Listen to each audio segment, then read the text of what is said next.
이제 살아가고 있는 현대 사회에서 많은 사람들에게 큰 영향 끼치는 사람을 우리는 인플루언서라고 합니다. 많이 들어봤어요? 인플루언서. 말 그대로 인플루언서는요, 많은 영향력을 끼치는 사람이에요. 많은 기업들은 제품을 홍보할 때 이러한 인플루언서들의 협업을 통해서 마케팅을 합니다. 왜냐하면 뭐 공중파, 유튜브, 틱톡, 페이스북, 그리고 인스타그램 할 것 없이 모든 영역에서 인플루언서들이 야, 이거 어떤 음식 맛있다. 그리고 무슨 물건을 사용하더라.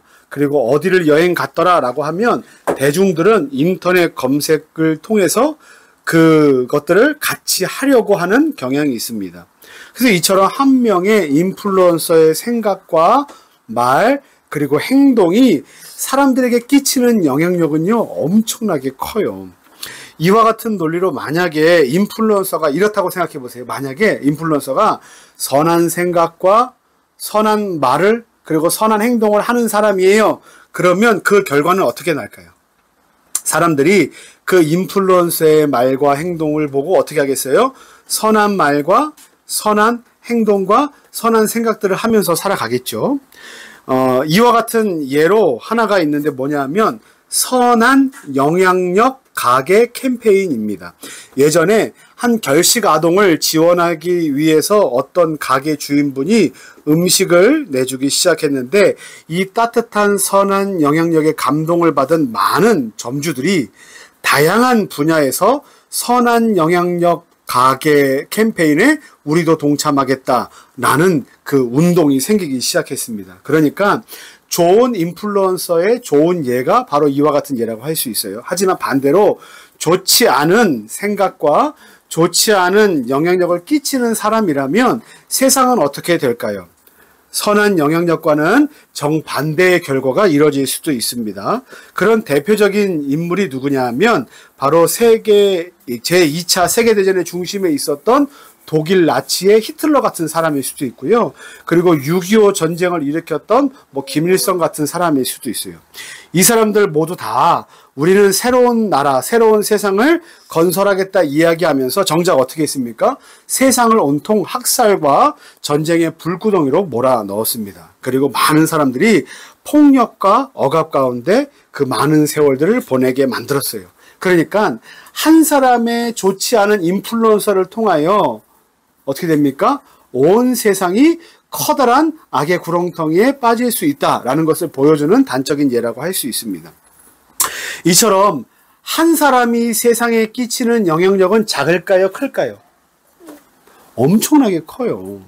그렇기 때문에 지금을 우리는 한 사람으로 살아가면서 어떤 삶의 태도를 가지고 살아가야 하는가 생각해 봐야만 한다는 겁니다. 나는 어린이니까, 나는 인천에 사니까, 나는 한국에 사니까 내가 하고 있는 이 일이, 내가 하고 있는 말과 이 생각이 큰 영향력을 끼치지 못할 거야 라고 생각하면 우리는 큰 잘못된 결과를 만들어낼 수 있다는 겁니다. 특히나 우리는 어느 나라 사람입니까? 대한민국을 살아가기도 하지만 동시에 하나님 나라를 살아가는 하나님 나라의 백성들입니다. 그래서 우리는 세상에서 하나님 나라의 백성으로 선한 영향력을 끼치며 살아가야만 하는 어떤 사람이다? 영적인 인플루언서다 라는 생각을 가져야 돼요. 오늘 열왕기상 15장 말씀에 보면 우리가 읽었는데 커다란 영향력에 대해서 세 가지 예가 등장합니다. 오늘은 그 중에 한 가지만 좀 살펴볼 텐데 이와 같은 영향력을 주고받는 시대에 과연 우리는 어떤 믿음의 영적인 결단을 해야만 되는가? 따라하겠습니다. 악한 영향력의 고리를 끊어내야 합니다. 다시 한번 악한 영향력의 고리를 끊어내야만 합니다. 오늘 본문에 나오는 남유다 왕의 이름은 아사예요. 아사. 아사왕. 아사예요. 아사왕. 맞아요. 오늘은 김밥 점심으로 줄 테니까 기대하세요. 자, 오늘 본문에 나오는 남유다 왕의 이름은 아사왕입니다. 아사왕의 할아버지의 이름이 뭘까요? 르호보암 왕이에요. 그리고 아사의 아버지의 이름은 뭘까요? 아비얌입니다. 큐티를 계속해서 하는 사람들은 잘 알 수 있을 텐데. 자, 그런데 르호보암 왕과 아비얌 왕은 모두 다 남유다 왕이었음에도 불구하고 하나님 보시기에 악한 왕이라고 평가를 받았던 인물들입니다. 르호보암은 아버지인 솔로몬의 후반기 모습과 그리고 이방 여인이었던 어머니에게서 좋지 않은 영향을 받아서 하나님 보시기에 악한 행동들을 하며 살아왔어요. 그게 성경의 평가입니다. 그리고 그의 아들인 아비암은 아버지 르호보암과 할머니들 그리고 그의 어머니를 통해 역시 좋지 않은 영향을 받아서 하나님 보시기에 악을 행하며 살았습니다. 그리고 나서 나오는 인물이 오늘 성경에 나오는 아사 왕이에요.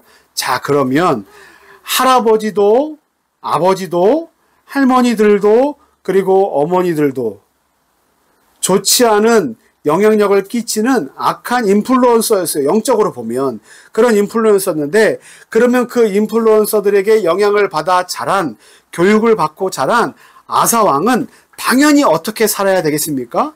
악을 행하는 할아버지, 악을 행하는 아버지, 할머니, 어머니 등 그 모든 악한 영향을 받으며 사는 그는 당연하게 악한 왕으로 평가받아야만 하는 것이 마땅한 이치였어요. 그런데 그가 어떻게 살았는지 아십니까? 성경에 보면 그 당연한 악의 영향력의 고리를 끊어버리는 그 믿음의 사람이 되었다는 거예요. 15장 11절에 보면 아사가 그의 조상 다윗같이 여호와 보시기에 정직하게 행하였더라. 그리고 14장 하반절 말씀에 보면 아사의 마음이 일평생 여호와 앞에 온전하였다 라고 기록이 되어 있습니다. 성경에 나온 평가를 보세요. 아사는요, 하나님 보시기에 일평생 온전한 마음을 가지고 살았던 사람입니다. 이것은 나라를 통치하는 왕으로서도 그렇고요, 하나님 앞에서 살아가는 한 명의 신자로서도 매우 큰 믿음의 행동이라고 할 수 있다는 거예요. 물론 아쉬움도 있어요. 14절 말씀 보세요. 14절 말씀에 다만, 앞에서 많은 일을 해놨지만 다만 신당은 없애지 못했다라고 돼 있어요. 그러니까 많은 일들을 바로잡으려고 애를 썼지만 신당만큼은 없애지 못했다. 이게 그의 흠이다라는 거예요. 그런데 여러분 생각해 보세요. 어찌 한 사람이 모두 다 완벽하게 해낼 수 있겠습니까? 그 나머지 그가 하지 못했던 실패한 개혁은 누가 해야 될 몫이겠습니까? 그 다음 왕들이 해야 할 몫이라는 거예요. 그래서 여러분들 이랬으면 좋겠어요. 내가 하지 못했다. 내가 많은 것들을 했지만 요거는 내가 실수했다. 내가 요거는 하지 못했다라고 너무나 자책하지 않았으면 좋겠어요. 내가 완벽하지 않은 부분은 누가 채우는 것인 줄 아십니까? 우리 옆에 있는 신자들, 우리 옆에 있는 형제와 자매들이 채우는 일이기 때문에 여러분 너무 걱정하지 마세요. 그리고 우리는 불완전하나 하나님은 완전하십니다. 완전하신 하나님께서 우리 각자에게 주신 사명과 달란트와 비전들이 있는데 그 비전에 따라 하나하나 순종하며 나갈 때 하나님께서 우리를 통하여 모든 그림, 퍼즐을 통해서 모든 조각들을 통해서 아주 완성된 그림을 맞춰 나가실 줄 믿습니다. 그런데 아무튼 그는 어떻게 했습니까? 악한 영향력을 받은 대로 살지 않았어요. 이게 중요해요.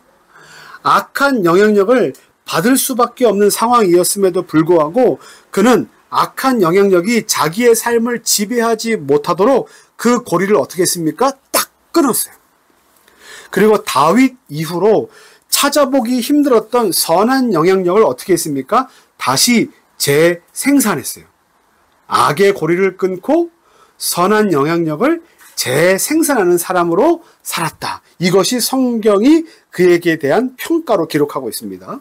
제가 지난주에 이제 책을 하나 읽었는데 어떤 책이냐면 사람들의 마음을 끌어 모아서 미래를 예측하는 마인드 마이너라는 직업을 가진 송기령 교수님의 책이에요. 근데 이 송기령 교수님이 얼마 전에 책을 냈는데 그 책 제목이 이렇습니다. 시대 예보 핵 개인의 시대라는 책입니다. 여기서 말하는 많은 내용들이 있지만 제가 유독 관심 있게 읽었던 부분은 이런 부분이에요. 세상은 늘 주고받는 보상적인 시스템의 순환적인 역사로 살아갑니다. 예를 들어서 부모는 자식을 공들여서 키우죠. 그리고 다 큰 자식은 나중에 그 키워준 늙은 부모를 어떻게 합니까? 봉양해요. 효도하지요. 그죠? 용돈도 드리고 돈도 드리고 막 이렇게 하죠. 그리고 아프시면 돌봐드리기도 하고 이렇게 하죠. 그래서 다 자식에게 사랑을 쏟으면 그 자식은 부모를 돌보고, 그리고 그 돌봄을 받은 자식은 다시 커서 자기의 자녀에게 또 돌보고 또 이런 것들이 보상을 받고 계속해서 순환적인 시스템으로 돌아간다는 거예요. 그런데 이제 그 보상, 순환적인 시스템이 깨지는 세대가 발생했다는 겁니다. 그 세대를 뭐라고 말하냐면 미정산 세대라고 해요. 어느 나이대의 사람들이냐 하면 바로 목사님, 사모님, 엄마와 아빠 같은 나이의 분들이에요. 기껏 자녀들에게 많은 일들을 많은 것들을 가르치고 많이 무엇인가를 해줘서 키웠는데 또 무엇이 남아 있습니까? 살아계신 늙으신 부모님들에게 무엇을 해야만 하는 또 역할도 남아 있어요. 그런데 중요한 건 나중에 자녀들에게 그 모든 것을 보상받을 수 있냐? 아니에요. 이제는 자녀들과 자식들에게 그 많은 보상들을 강요하지 못하는 시대 가운데 있다. 그래서 많은 것들을 했지만 정산받지 못하는 세대, 미정산 세대가 생겼다라는 거예요. 이 미정산 세대의 책임은 뭔지 아십니까? 내가 예전에 누군가에게 이렇게 했기 때문에 나도 당연히 그렇게 받아야 된다, 받아내야만 한다라는 마음을 버리는 게 미정산 세대가 가져야 될 가장 첫 번째 마음이래요. 회사에서는 어떻습니까? 자기 자신이 신입사원으로 들어갔을 때는 선배들의 눈치도 봤죠. 그리고 많은 것들을 자기가 하겠다고 희생도 했죠. 헌신도 했죠. 퇴근도 안 하면서 참아가면서 여기까지 와서 승진을 했는데 이제 고참의 자리에서 많은 것들을 누리려 했더니 누가 들어옵니까? MZ세대가 후배로 들어왔다는 거예요. 그래서 그 세대에게 내가 받은 것대로 너희도 해야만 한다라고 강요하면 어떻게 됩니까? 아재가 되고 꼰대가 되는 시대 아닙니까? 더 이상 인정받지 못하는 시대예요. 그래서 여기에서 필요한 역할이 뭡니까? 내가 여태까지 해왔던 신입 때 했던 모든 것들을 내가 누려야 될 그 상황에서 받기를 거절하는 것. 내가 만약에 모든 것을 보상받겠다고 한다면 그 짐은 다 누구한테 가겠습니까? 또 다른 누군가에게 전가될 수밖에 없죠. 그리고 그 사람도 나중에 그 다음 세대에게 나도 그 많은 것들을 받아내겠다라고 한다면 계속해서 악의 고리가 연결될 수밖에 없다는 거예요. 누군가는 변화되는 시대 속에서 내가 받아야 마땅했지만 나는 이것을 기대했지만 내가 지금 내 때에서는 끊어내는 것이 지금 이 사회를 더욱더 아름답고 더욱더 좋은 영향력의 흐름 가운데 있을 수 있게 하겠구나라는 결단이 필요한 세대가 누구다? 바로 미정산 세대라는 거예요. 오늘 말씀에 나오는 악한 영향력에 대해서 한번 살펴볼게요. 제3자 입장에서 보면 성경에 나오는 어떤 이야기들을 우리가 지금 보고 있기 때문에 르호보암 왕은 악을 행하였더라 라는 그 글을 보고 우리는 르호보암 왕은 악하다, 아비암 왕은 악하다 라고 단순하게 이야기할 수 있지만 여러분 우리가 여기서 해석하지 못하는 게 뭔지 아십니까? 르호보암 왕이 가지고 있던 삶의 형편이에요. 아비암 왕이 가지고 있던 삶의 형편이에요. 제가 지금 르호보암과 아비암의 편을 들거나 그들이 이럴 수밖에 없는 이유가 마땅하다 이렇게 얘기하는 게 아니라 여러분 보세요. 사람이 그 악한 고리를 끊어내기 위해서 무엇을 해야 됩니까? 자기가 가지고 있는 많은 이익들, 자기가 갖고 있는 많은 욕심들, 욕망들, 당연하게 누려야 하는 것들을 끊어내야만 합니다. 자, 보세요. 지난주에 우리가 그 말씀을 나눴던 것 같은데 여로보암 왕이 북이스라엘에서 우상 2개, 금송아지 2마리를 만들어서 하나는 남쪽 끝에 하나는 북쪽 끝에 놓고 거기서 제사하게 합니다. 그 이유가 뭔지 아십니까? 그 이유가 뭐예요? 솔로몬 뭐예요? 어떤 거? 맞아요.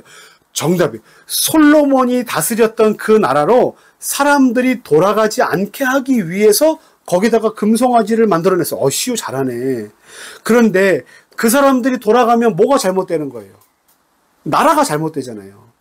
자기가 영향력을 끼치던 한 나라의 사람들이 다른 나라로 탈출하기 시작하는 일이 벌어진다면 나에게는 이익입니까? 손해입니까? 손해예요. 맞아요. 손해예요. 그 손해를 없애기 위해서 그 우상들을 만들어냈던 겁니다. 그러니까 우리가 악한 영향력의 고리들을 끊어내는데 가장 핵심은 뭔지 아십니까? 나의 욕심과 나의 욕망과 나의 이기심들을 얼마나 끊어낼 수 있는가. 아사처럼 아사왕처럼 악한 영향력의 고리를 믿음으로 끊어내는 건 매우 중요한데 그때 필요한 게 뭔지 아십니까? 내가 마땅히 현실에서 누려야 한다고 생각하는 많은 욕심들을 끊어내는 거예요.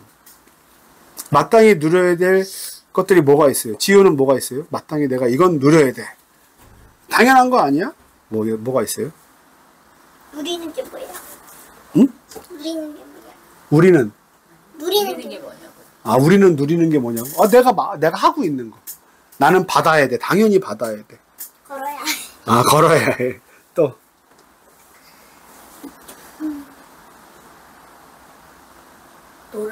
놀아야 돼. 움직여야.